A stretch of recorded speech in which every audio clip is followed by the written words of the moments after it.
Are you having trouble stitching down those mitered corners on your binding? Well, you're not alone, as I'm often asked how to get those 45-degree angles on both sides. So today you'll get a more detailed demonstration than what's given in LearnHowToQuilt.com's original series on binding. I'm using this double folded binding to show you how to put that corner in.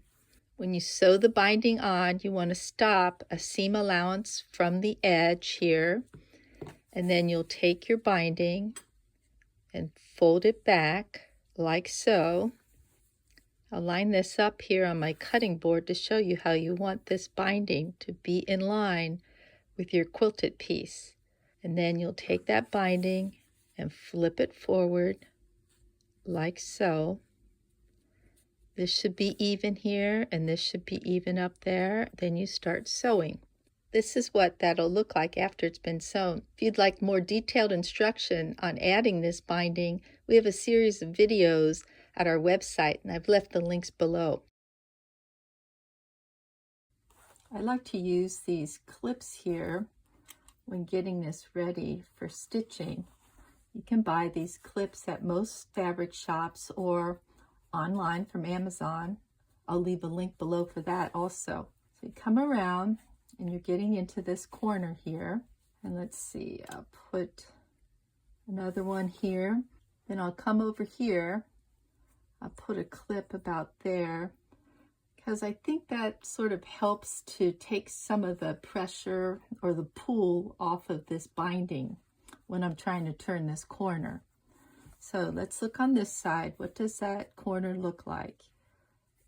In the corner here, you want a 45-degree angle, and you want the same thing to happen on this side.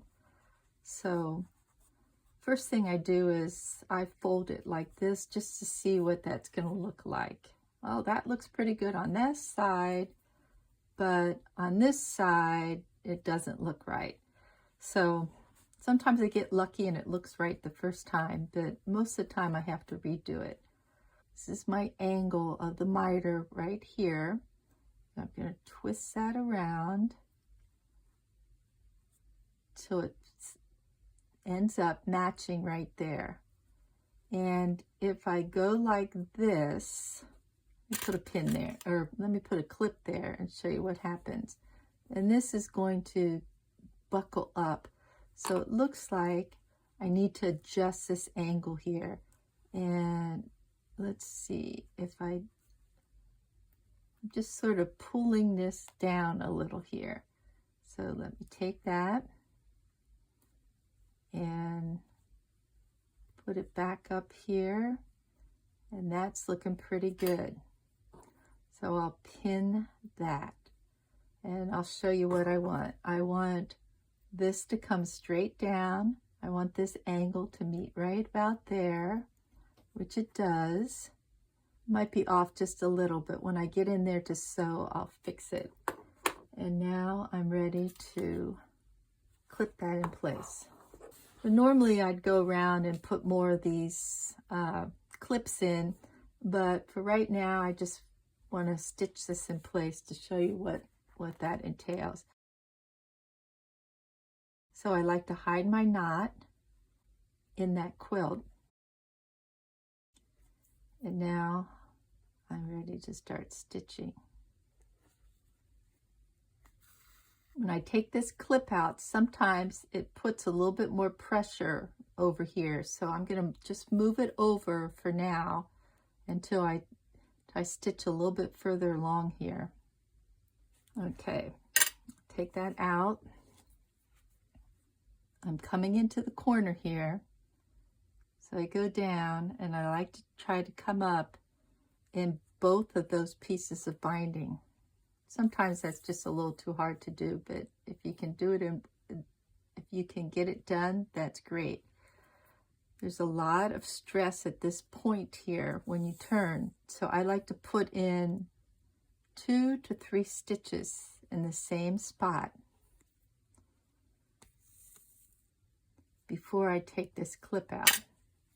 So now I'm looking That looks like a very good miter there.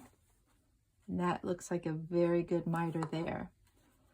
Now, to ensure that this miter stays where it is, I like to stitch that down.